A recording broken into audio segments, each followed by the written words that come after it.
이 저번 시간부터 이제 엔티티에 대한 이야기를 했는데, 엔티티에 대한 개념은 저번에 이제 그러니까 좀 자세하게 이야기를 했잖아요. 그러니까 그 엔티티, 그러니까 여기 굉장히 중요한 게 그 뭐냐면은 그 사용자의 요구 사항을 제대로 잘 파악하기 위해서 ER 다이어그램을 그린다 그랬잖아요. 엔티티 그 릴레이션십, 엔티티 릴레이션 다이어그램, ER 다이어그램 해가지고 ERD라는 말을 쓴다. 다이어그램 이렇게 했는데, ERD라는 게 이제 가장 이제 기본적인 게 그랬죠. 학생이 있고, 그다음에 과목이라는 게 있고, 과목이라는 엔티티가 있고, 여기서 수강 이렇게 한다. 그러면은 이제 이제 사용자 요구 사항이 뭐냐면은 학생들에 대한 그 내용을 좀 알고 있고, 과목에 대한 내용을 좀 알고 싶고, 그 다음에 어떤 학생이 어떤 과목을 수강한지를 알고 싶다. 이제 그게 어떻게 보면 사용자의 요구사항이다. 그래서 학생은 그러면은 학번 이름 주소를 알고 싶고, 과목은 과목 번호, 과목 이름, 과목 내용을 알 수 있다. 이게 이제 속성이 된다 있죠. 이렇게 이제 학번 이름 주소, 과목 번호, 과목 이름, 과목 내용 이런 식으로 하고, 이 수강에는 어떤 학생이 어떤 과목을 듣는지를 알고 싶다. 할 때 이런 식으로 이제 그 요구 사항이 이제 발생했다는 거죠. 그때 이제 이런 것을 그리는 걸 ER 다이어그램이라고 하는데, 이런 ER 다이어그램을 그릴 때 그러면은 여기서는 엔티티가 학생하고 그 과목이잖아요. 그러면 여기서는 엔티티를 학생하고 과목으로 하고, 관계를 수강이라고 했는데, 그러면은 여기 중요한 게 뭐냐면, 이런 그림을 그릴 때 뭘 엔티티로 하고 뭘 관계로 하고 이런 거죠. 그다음에 이제 학생이 여기 학번 이름 주소 이런 것들은 이제 이런 것들을 뭐냐면은 속성이다라는 말을 쓴다 했죠. 속성. 자, 그럼 속성은 뭐 그냥 어차피 그 개체나 또는 관계 밑에 붙어 있는, 여기도 붙어 있을 수 있습니다. 개체나 관계 밑에 붙어 있는 것들을 이제 이렇게 뜻하는 거죠. 그런 것들을 이제 속성이라고 하고요. 이 속성도 이제 어떻게 보면은 그 사용자 요구사항에 따라 달라지는 거죠. 어떤 사용자는 학번 이름 주소 학과까지 원한다. 그럼 학과까지 이렇게 들어가는 거죠. 학과까지 이런 식으로 되는 겁니다. 그래서 그러면은 뭘 개체로 하고 들었을 때 뭘 관계로 할 거냐. 속성은 거기에 밑에 따른 거니까. 이제 이럴 때 이런 거죠. 전에 이제 여기서는 이제 그 자료로 이제 데이터베이스 자료로 굉장히, 그러니까 그 전통적으로 데이터베이스에 나왔던 책 그 내용들인데요. 그러니까 조금 이제 개념이 조금 그렇죠. 그래서 정보 단위다라는 이야기가 있고요. 그다음에 몇 개의 속성, 그 밑에 이제 속성들이 있다. 근데 이제 그 저번 시간에 이제 이게 뭘 엔티티로 할 거냐 할 때 이제 그 상당히 중요한 이야기를 했었죠. 저번에 이야기를 할 때 뭐냐면은 이것은 정보 덩어리다 그랬죠. 정보 덩어리. 그러니까 학생이라는 게 정보 덩어리죠. 학생이라는 게 결국 나중에 이런 테이블이 만들어집니다. 학번 이름 주소 해가지고 관련된 내용이 딱 이렇게 만들어져요. 이런 거, 이런 정보 덩어리다. 이런 정보 덩어리라고. 그 다음에 요게 상당히 독립적이다라는 거죠. 독립적이란 말이 뭐냐면은 다른 거 없이, 수강 과목이 없이, 예를 들자면 요 테이블 하나만 있어도 존재할 수 있다는 거죠. 학번 이런 주소 학과까지 있다. 그러면 요것만 가지고도 필요한 것을 뽑아볼 수 있다는 거야. 그렇죠? 그다음에 독립적이다. 그래서 독립적이고 그러다 보니까 이름을 상당히 명사로 넣는다. 그렇죠. 이렇게 학생, 과목 이런 식으로 이런 특징을 가지고 있는 게 바로 개체다. 그러니까 여기서 그러니까 그 사용자 요구사항을 이렇게 쫙 들으면서 학생으로 정보 덩어리를 만들면 되겠다. 가지고 거기다가 학번 이름 주소를 저장을 시키겠다. 그다음에 과목이란 정보 덩어리를 만들겠다. 그리고 과목 이름, 과목 번호, 과목 이름, 과목 내용을 정보 덩어리로 테이블 하나에서 만들겠다. 이런 식으로 생각을 하고 있다는 거죠. 그 다음에 이제 수강은 뭐냐면은, 수강은 이제 전에 저번 시간에 이제 다시 이야기를 하는데요. 수강이라는 것은 이제 그 관계라고 할 수 있는데 뭘 관계로 할 거냐 할 때 요거 반대죠. 요것도 정보 덩어리 맞다. 아까 이야기했듯이 뭐 수강에는 뭐가 들어갈 수 있냐면 어떤 학생이 어떤 과목을 듣는지 정보 덩어리다. 독립적이라고 해도 이렇게 뭐야 이게 뭐가 점점 잘못 눌러져 있는 것 같은. 가만 있어봐. 정보 덩어리이고 그 다음에 요거는 뭐냐면 독립적이다보다도 이제 그 의존적이라고 해야 되나? 의존적. 예를 들자면은 이 수강이라는 것은 학생과 과목 사이에 있기 때문에 존재할 수 있는 거예요. 혼자 존재하는 게 아니고 딴데 학생이랑 과목이 존재하기 때문에 존재한다. 의존적이라고 할 수 있는 거죠. 그 다음에 그래서 누구와 누구의 관계를 어떤다 할 때 여기에 어떠면 동사적인 성격을 띈다고. 그러니까 누가 어떤 학생이 어떤 과목을 수강한다 라는 것을 하고 싶을 때 학생이다, 학생한다 뭐 이런 게 있잖아요. 수강한다 이런 식으로 동사적이다 이거예요. 그렇게 수강한다 이런 성격을 가지고 있다.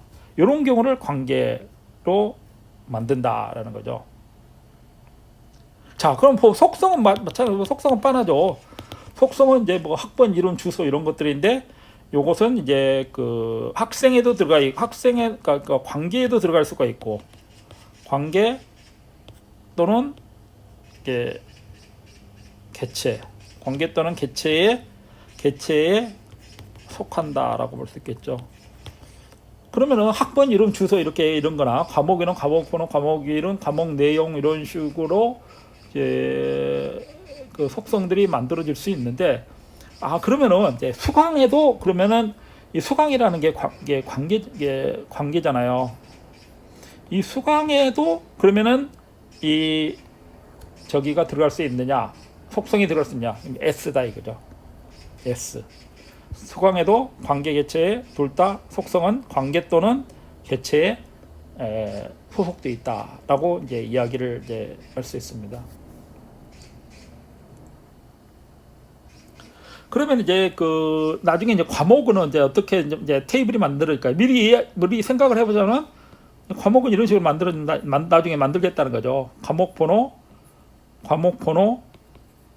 과목 이름, 그 다음에 내용. 가지고 짝짝짝짝 이렇게 여기 들어갔다. 그러면 누가 누구를 뭘 들었는지 수강을 알겠다. 수강을 하겠다. 그럼 어떻게 수강 테이블을 나중에 어떻게 만들겠다 하는 의도냐면은 학번, 과목 번호 해가지고 학번이 1번인 학생이 과목 번호가 A, B, C를 듣고 있고 2번이라는 학생이 A, B를 듣는다. 이런 식으로 정보를 저장하겠다라는 거죠. 그러면은 1번인 학생이 A, B, C를 듣고 2번인 학생은 A, B를 듣다. 이런 걸로 가지고 서치가 된다라는 거죠. 이런 정보를 집어넣겠다. 그리고 예를 들자면 이렇게 수강처럼 이렇게 밑에 그 속성이 하나 있잖아요. 그러면 속성을 여기다가 추가할 수가 있다. 이렇게 속성. 이런 식으로 이제 그 시도를 하겠다라는 겁니다. 자, 그 속성이라는 것은 이제 아까 이야기했듯이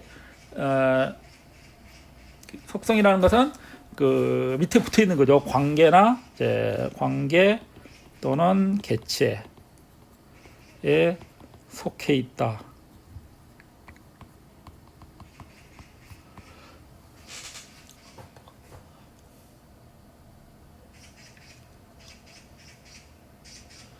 그래서 이제 데이터의 가장 작은 논리적 단위다.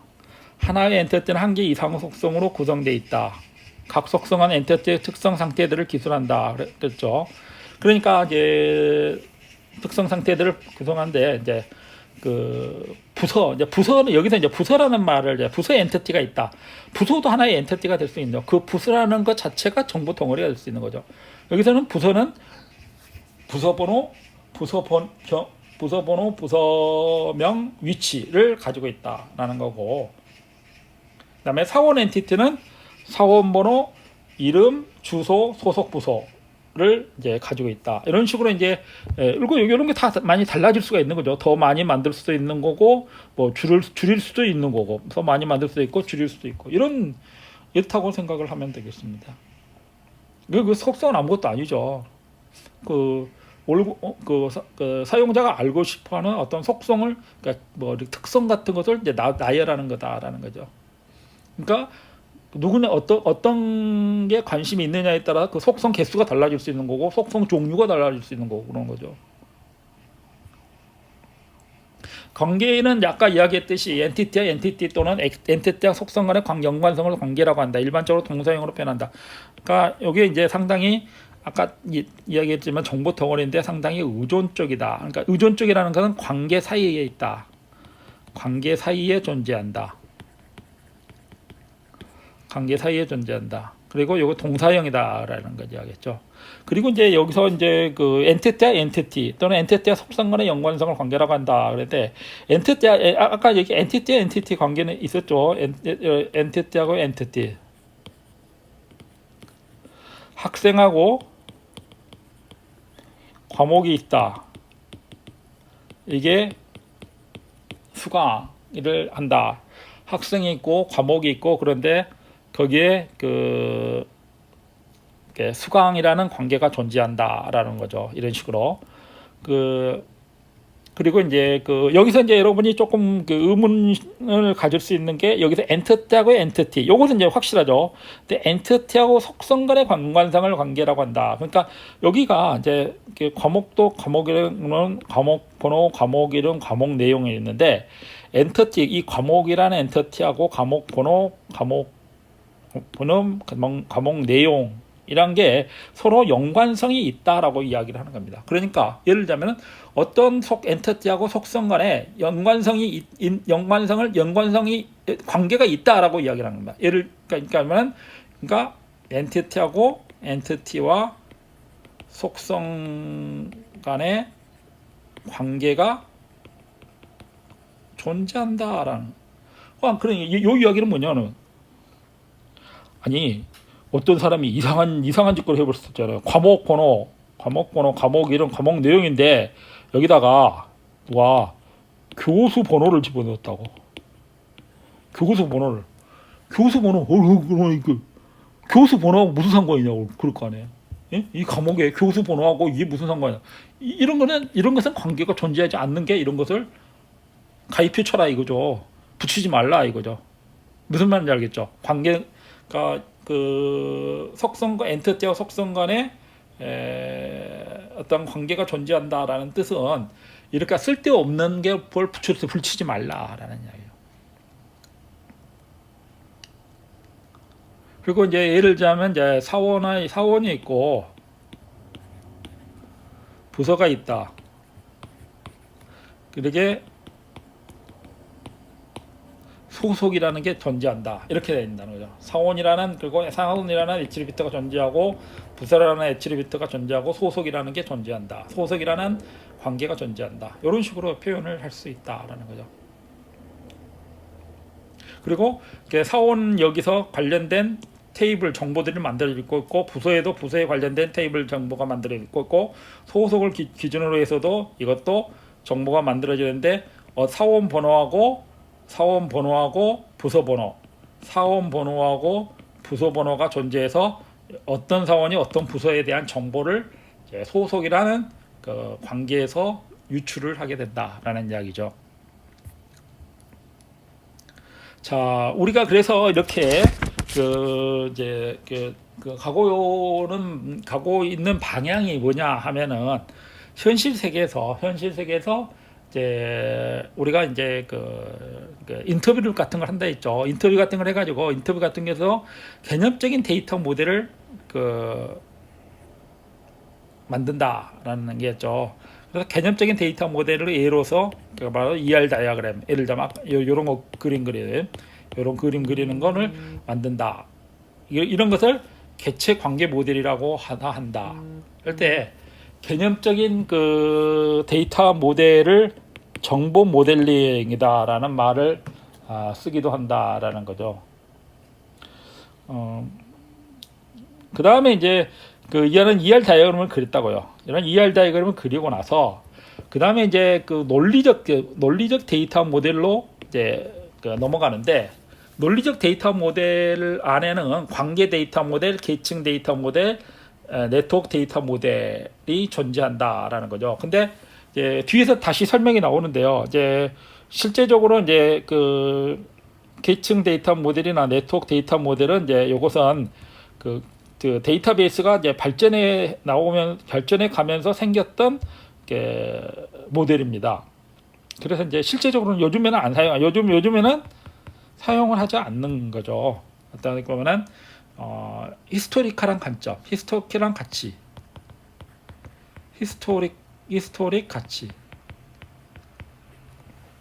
히스토리컬한 가치가로서 계층 데이터 모델하고 네트워크 데이터 모델이 존재한다라는 거죠. 그렇다면은 지금 이렇게 사용되는 것은 요것만 쓴다 그런 거죠. 관계 데이터 모델을 사용해야 된다. 그래서 이제 관계 데이터 모델 미리 좀 설명하자면, 관계 데이터 모델이라는 게 이 관계라는 게 테이블을 뜻합니다. 테이블로 만들겠다라는 이야기입니다. 그래서 앞 페이지에서 ER 다이어그램을 그려가지고 ER 다이어그램을 여기서 테이블 3개를 만들었잖아요.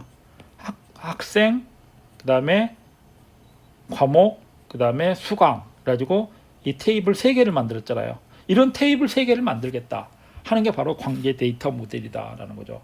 이런 관계 데이터 모델을 이렇게 유도를 그냥 여기서 유도를 하는데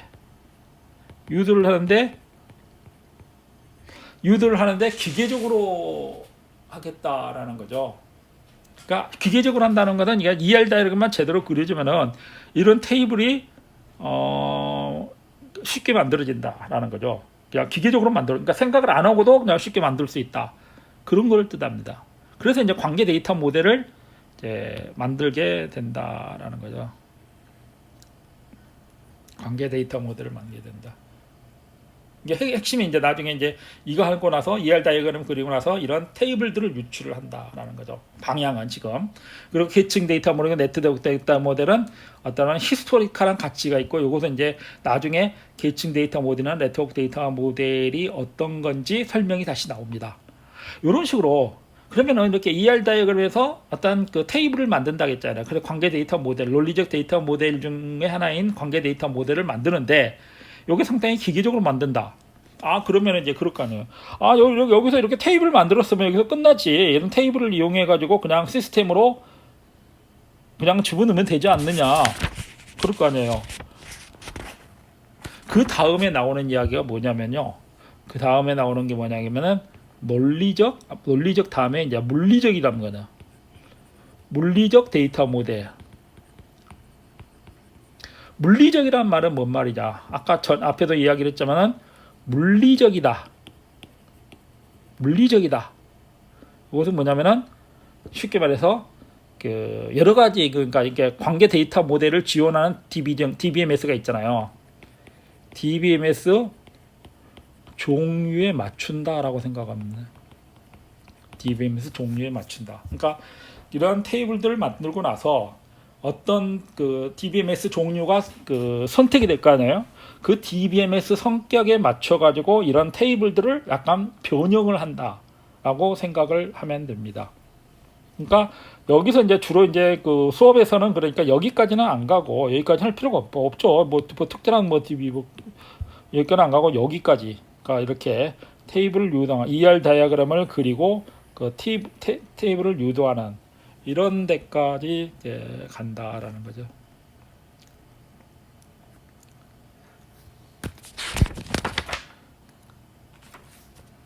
자, 조금 이제 또 이제 뭐라면 이제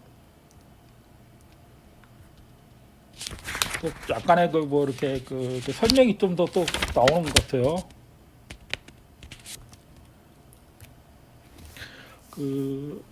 책에서는 이제 32페이지 정도 하고 있는데요. 이게 앞에서 설명이 다 했는데 이게 또 이게 나옵니다. 조금 뭐 이렇게 뭐 다른 게 있나 한번 이렇게 확인 좀 해볼까. 근데 뭐 특별한 이야기는 없습니다. 이렇게 현실 세계에 존재하는 데이터를 의미 있는 엔티티와 엔티티 내의 속성과 엔티티 사이의 관계를 정의하는 추상화 과정이다. 이렇게 표현했죠. 그러니까 여기서는 이 개념적 데이터 모델을 엔티티와 속성과 엔티티 사이의 관계들을 이용한 관계들로 표현한다. 그러니까 그래서 앞에서 내가 하려면 ERD라는 말을 써, ER 다이어그램을 쓴다라고 했죠. 그다음에 현실 세계를 추상화하여 개념적으로 표현하여 이해하기 쉽게 할 뿐 아니라 의사소통을 원활하게 해주는 과정이다. 그러니까 의사소통이 그러니까 이런 그림을 ER 다이어그램을 그리는 이제 이유가 ER 다이어그램을 그리는 이유가 그러니까 이렇게 의사소통하기가 편하잖아요. 그러니까 이렇게 그림을 그리면서 이제 사용자하고 이야기를 하기가 편하다라는 거죠. 이렇게 된 게 이렇게 ER 다이어그램을 그리는 걸 정보 모델링이라고 말한다. 그래서 이렇게 된 것을 이렇게 결과적으로 나오는 것을 ER 다이어그램이라고 ERD라고 하고 이런 것은 보면은 엔티티 릴레이션십 모델이다. 그래서 이런 ER 다이어그램은 뭐냐면은 기술된 엔티티 타입과 엔티티 타입들 간의 관계를 이용하여 현실 세계를 표현한 가장 대표적인 개념들. 그러니까 기술된 엔티티 타입과 엔티티 타입들 간의 관계를 이용해서 이제 현실을 이제 세계를 표현을 한다. 앞에서 설명한 내용에서 뭐 추가되는 게 하나도 없습니다. 자, 여기서 이제 논리적 데이터 모델은 아까 이제 이야기했죠. ER 다이어그램을 테이블 형태로 바꾼다 했죠. 테이블로. 자, 그게 논리적 데이터 모델이라고 했습니다. 개념적 데이터 모델은 요거죠. ER 다이어그램은 DBM에서 실제로 읽을 수가 없다. 컴퓨터가 이해할 수 있도록 논리적 데이터 모델을 배워가는, 그러니까 컴퓨터로 가는데 이제 하나의 방향이죠. 그래서 논리적 데이터 모델로 바꾼다. 이런 논리적 데이터 모델은 데이터 모델링이라고 한다. 앞에서는 개념적 데이터 모델을 정보 모델링이라고 하기도 했다. 그런데 논리적 데이터 모델은 데이터 모델링이라고 한다. 뭐 이렇게 요 이야기는 꼭 중요할 것 같은 생각은 없어요. 몰라 그냥. 근데 요건 별로 논리적 데이터 모델링 을 그냥 데이터 모델링이라고도 한다. 근데 썩 중요한 내용은 아닙니다. 이건 관계 데이터 모델, 그 다음에 계층 데이터 모델, 네트워크 데이터 모델들이 있다. 이렇게 논리적 데이터 모델 아까 이야기했잖아요. 관계, 계층, 네트워크 이 세 가지가 있는데 이 계층이나 네트워크는 이제 관계가 나오기 전에 히스토리컬한 가치가 있다. 거죠. 그러니까 DBMS가 제일 DBMS가 만들어져 가지고 이제 뒤에 또 자세하게 설명이 나오는데 뒤에 나오는데 제일 처음에 DBMS는 계층형 DBMS예요. 계층형 DBMS. 그래가지고 발달한 게 뭐냐면은 네트워크형 DBMS. 그 다음에 발전한 게 뭐냐면은 관계형 DBMS 이렇게 발전을 해봅니다. 이렇게. 그러니까 이제 발전해 나오면서 어떻게 되냐? 이제 안 쓰는 거죠. 이게 나오면은 이게 안 쓰는 거고, 요게 나오면은 요게 안 쓰는 거고. 그래서 요즘에 쓰는 것은 요것만 있다라는 이야기죠. 그러면 요것은 어떻게 보면은 DBMS가 이렇게 어떻게 발전해 왔는가 이렇게 이제 하는 거죠. 그래서 이제 앞에서 이제 계층 데이터 모델이나 네트워크 데이터 모델은 계층 데이터 모델은 계층형 DBMS로 이제 연결이 되는 거고, 네트워크 데이터 모델은 네트워크형 DBMS로 연결이 되고, 이런 식으로 이제 된다는 거죠. 자, 그래서 이제 이러한 개념적 데이터 모델에 대해서 이제 이야기가 나오는데요. 현실 세계에서 이제 앞에서 이제 미리 많이 이야기를 했습니다. 이제 조금 더 이렇게 어떻게 설명이 되는가를 좀 보죠. 현실 세계에 존재하는 엔티티를 인간이 이해할 수 있는 정보 구조로 표현한다. 인간이 이해할 수 있는 정보 구조. 이게 이런 걸 ER 다이어그램이다. 라는 거죠. 이런 걸 이제 정보 모델링이라고도 하는데, ER 다이어그램 같은 경우는 1976년에 피터 첸에 의해서 만들어졌다. 이것을 이제 ER 다이어그램에는 이거는 개체 모델링, 개념적 데이터 모델링인데 이것이 가장 대표적인 방법이 그러니까 ER 다이어그램을 그리는 거다. 근데 ER 다이어그램은 1976년에 피터 첸에 의해서 개발이 됐다. 그래서 이제 ER 다이어그램을 이제 주로 이제 하게 되는 거죠. 이게 여기서 이제 그 과목의 목표는 ER 다이어그램을 잘 그리면 됩니다. ER 다이어그램을 잘 그리려면 뭘 엔티티로 하고 뭘 관계로 하고 뭘 속성으로 할 거냐를 잘 해가지고 그것을 ER 다이어그램을 잘 그리면은 논리적 데이터 모델링도 쉽게 할 수 있다. 그런 이야기죠.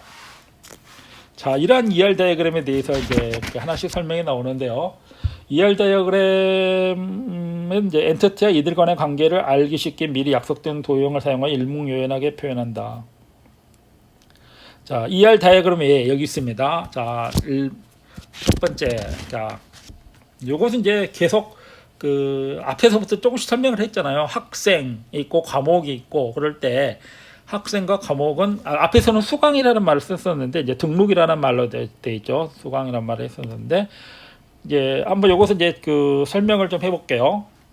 자, ER 다이어그램인데 그러니까 학생이라는 엔티티는 학번 이름, 주소, 연락처라는 속성을 가지고 있고 과목이라는 엔티티는 과목 코드, 과목명, 교육 내용이라는 그 속성을 가지고 있다. 이렇게 속성들을 가지고 있고 이 학생은 이제 과목을 과목 간의 관계를 이제 등록이라는 관계를 갖는다. 그러니까 등록이라는 관계를 갖게 되고 이 등록이라는 것은 이제 그 성적이라는 이제 성적이라는 속성을 갖게 된다라는 거죠. 여기 성적이라는 속성을 갖게 되고 그러면 이제 밑에 것 여기 다 설명이 됐잖아요. 학생, 과목, 그다음에 학생과의 과목과의 등록이라는 관계가 존재하고 학생에 붙어 있는 속성은 학번 이름, 주소, 연락처가 되는 거고 과목에 붙어 있는 속성은 과목 코드, 과목명, 교육 내용이 되는 거고 학생과 과목 간의 그 관계가 등록이란 관계가 있는데 그 등록에 추가되는 속성을 성적이라고 하는 거고 여기까지 설명이 된 거죠. 그다음에 N 대 M이라는 건 뭐냐면 한 학생이 여러 과목을 들을 수가 있다. 그래서 M입니다. N이나 M은 N 또는 M 있잖아요. 이런 이야기는 이런 것은 여러 명, 여럿을 뜻할 때 멀티플 하나가 아니다 이거죠. 그러니까 이 한 학생은 여러 과목들을 들을 수가 있고 한 과목에는 또 여러 명의 학생들이 존재할 수가 있다. 그래서 M이라는 게 존재합니다. 이게 만약에 이게 N 또는 M입니다. 1N 이렇게 하면은 한 학생은 여러 과목을 들을 수가 있다만 됩니다. 근데 한 과목 안에는 한 학생밖에 없는 거예요. 이런 거는. 이게 NM이라고 하는 것은 뭐냐면은 한 학생이 이제 학생이 이런 관계는 거죠. 학생이 이렇게 있고 과목이 이렇게 있다. 그러면은 한 학생이 여러 과목을 들을 수가 있고 그렇죠. 그리고 한 과목에 여러 학생들이 들어올 수가 있는 거고 이런 관계가 존재한다라는 것을 이제 그 표현을 하고 있습니다. 그러니까 NM이라는 게 뭐냐면은 그 저쪽에 여러 명과 관계를 가질 수가 있다라는 이야기죠. 그러니까 만약에 한 학생이 있을 때 1대 N이다. 1N인 만약에 1N이라고 써있다. 이런 경우는 어떤 경우냐면 학생이 한 명인데 이게 여러 과목을 들 수 있고 또 다른 학생일 때 여러 과목을 들을 수가 있고 이런 관계다는 거죠. 그러니까 그 NM 어떻게 쓰느냐에 따라서 그 의미가 달라진다라는 이야기죠.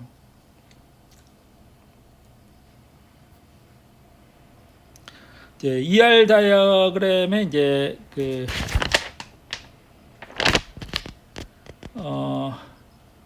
요게 이제 그 책에 되게 뭐냐면 타이핑 오류가 많습니다. 그래서 이렇게 타이핑 오류 많은 책을 왜 쓰나요? 하는데 이 책을 이제 사용하는 이유가 그래요. 참 뭐냐면 어떤 책들은 이제 너무 수준이 높아요. 그러니까 그 컴퓨터 공학 막 그 제대로 했던 과목 그 학과들이 있잖아요. 학교들. 그러니까 만약에 뭐 서울대 뭐 스카이스트 이런 데서 이제 하는 것들이 있잖아요. 그러면 과목을 데이터베이스 과목을 듣기 전에 데이터베이스를 한 3학년 정도 듣는데 이걸 듣기 전에 2학년, 3학년 때 다른 과목들을 막 들어요. 여러 과목들을 요거 듣기 전에 막 배워요. 그리고 나서 한다는 거야. 근데 우리 과 같은 경우는 그게 안 되잖아요. 그게 뭐 그 기본적으로 들을 수 있는 과목이 뭐 없잖아요. 그래서 이제 데이터베이스를 이제 하는데 데이터베이스를 하면서 상당히 그 기초적인 거를 같이 합니다. 그러니까 기초적인 거. 그러니까 뭐 그러니까 쉽게 말해서 이제 뭐 컴퓨터공학 같은 경우는 이제 다른 그 선수 과목에서 했던 내용들을 이제 많이 하고요. 기초적인 거. 그러다 보니까 왜냐면 너무 높아도 안 되고 그리고 너무 낮아도 안 된다는 거죠. 너무 낮아도 안 된다라고. 그래서 어떻게 보면 상당히 중간적이고 요 책이 이제 상당히 중간적이에요. 중간적인데 내용을 상당히 또 많이 그 많이 쉽게 적어놨어요. 쉽게. 그러니까 내용을 좀 많이 적고 쉽게 적어놨는데 그 특히 그 연습 문제 같은 게 진짜로 막 그 굉장히 뭐 이렇게 그 아주 그 여러 가지 문제들을 이제 제시를 하는데 그런 걸 하다 보면은 이게 상당히 그 막 굉장히 많은 내용을 커버하는. 그래서 이제 어떻게 보면은 지금 그 오류가 많아요. 오류가 많다 책에. 오류가 많은데 요것을 이제 그 계속 수업을 하면서 수정을 해 나갑니다. 그러니까 가능하면은 조금 이제 그 수업을 좀 계속 들어줬으면 좋겠다는 생각을 합니다. 그러니까 그 책이나 TP 이런데 이제 오류가 있는 것을 이제 계속 이제 잡아주고 있습니다. 자, 여기서는 지금 이제 ER 다이어그램을 이제 그 그리는 방법에 대해서 이야기를 하는데요. 이제 요거죠. 요거죠. 이렇게 그라고 써져 있는데 이제 이게 바입니다. 바. ER 다이어그램은 이제 결국 이제 ER 다이어그램을 잘 그리면 된다 그랬잖아요. 근데 ER 다이어그램을 잘 그리는 네, 그러면 이제 어떻게 보면은 이제 논리적 데이터 모델링을 이제 쉽게 할 수 있는데 이런 ER 다이어그램을 그릴 때 사용되는 표기법들이 이제 존재한다. 이런 것들을 이용해 가지고 아까 우리는 앞에서는 이것만 이용했잖아요. 요거 이렇게 개치하고 속성 관계가 있고 속성이 뭐뭐가 이렇게 존재한다. 요렇게만 간단히 했는데 이게 실제적으로 이제 그리다 보면은 좀 더 많은 이제 그 표기법들이 나온다라는 이야기죠. 자, 첫 번째 엔티티 타입. 앞에서 엔티티 타입이 이렇게 있었죠. 이렇게 앞에서 그 설명했던 게 엔티티 타입이라고요. 이게 엔티티다라는 거, 타입이라는 거는 이건 엔티티다라는 이야기고요. 그 다음에 이 엔티티 안에 이렇게 안에다 박스를 하나 이제 이렇게 그린 겁니다. 이걸 이제 약한 엔티티 타입이다라는 말을 씁니다. 약한 엔티티 타입은 이제 어떨 때 쓰냐면요. 지가 혼자 존재하기는 좀 어려우네. 나중에 다시 설명이 다 나옵니다. 그 혼자 존재하기는 어려우나 그 강한 엔티티. 그러니까 이렇게 하나만 요건 예약이 야가 있지만 강한 엔티티입니다. 강한 엔티티 타입의 도움을 받으면은 이제 존재할 수 있는 게 바로 약한 엔티티 타입입니다.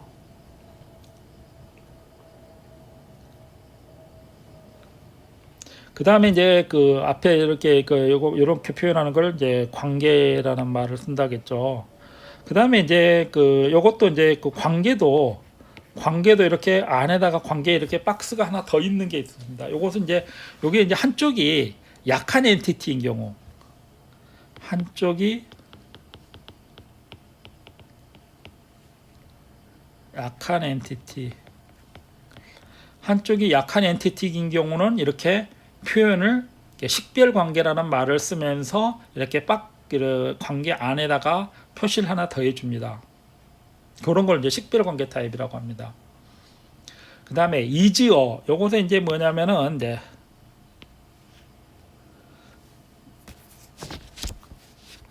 이즈어 해가지고 이렇게 표현할 수가 있는데 이거는 이즈어 관계인데 이제 쉽게 말해서 요것은 이렇게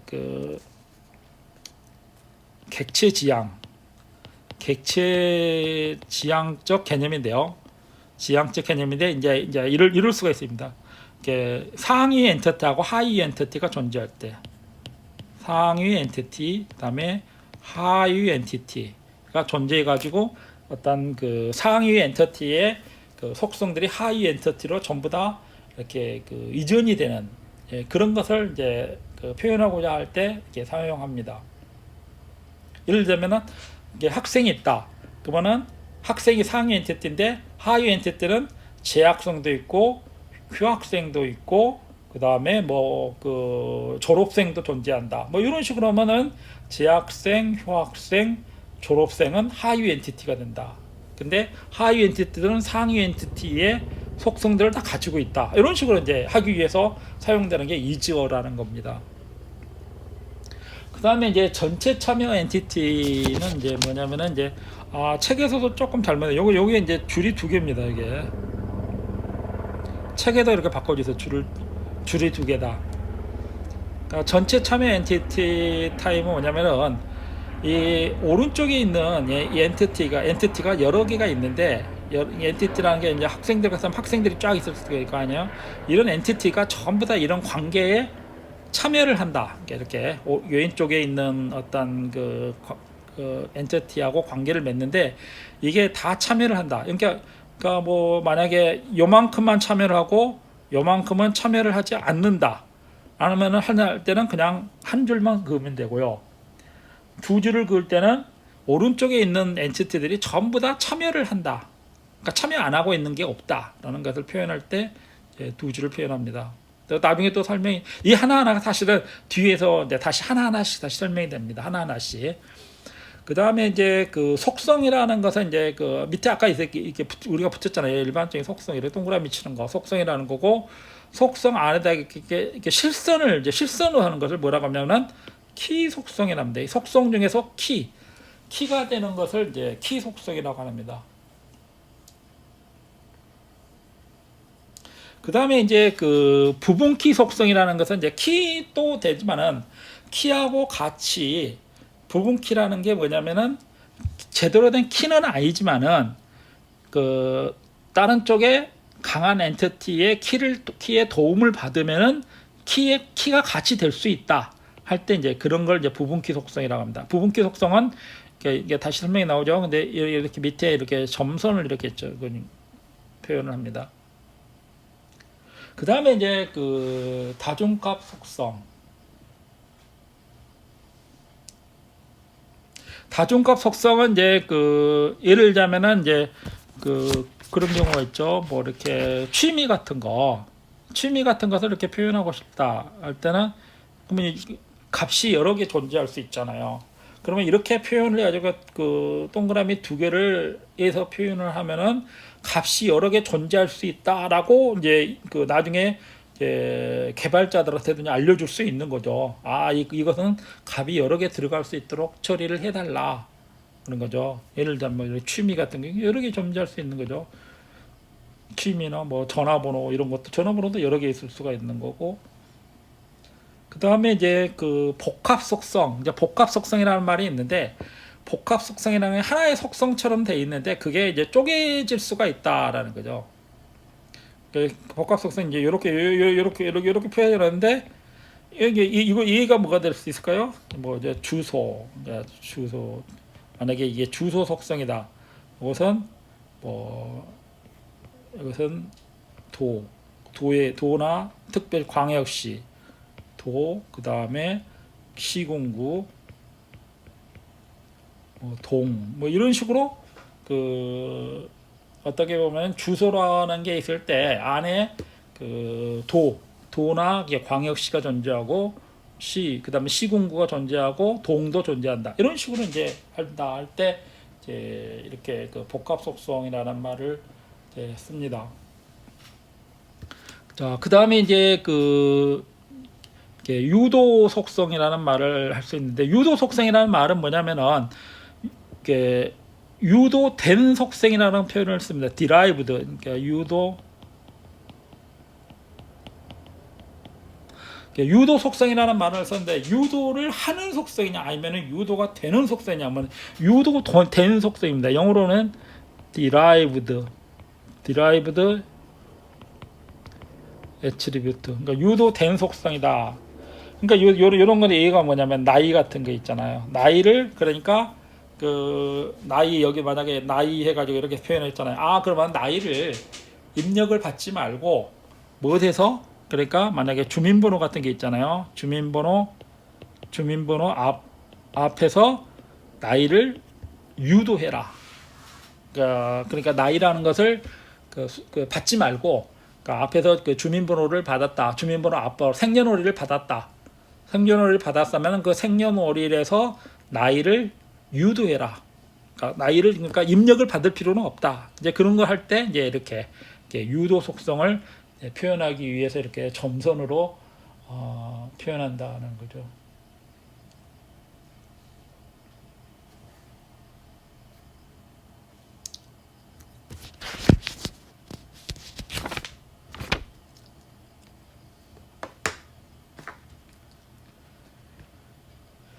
자, 그러면 여기까지 하고 다음 주에 이제 이번 주는 여기까지만 할게요. 그냥.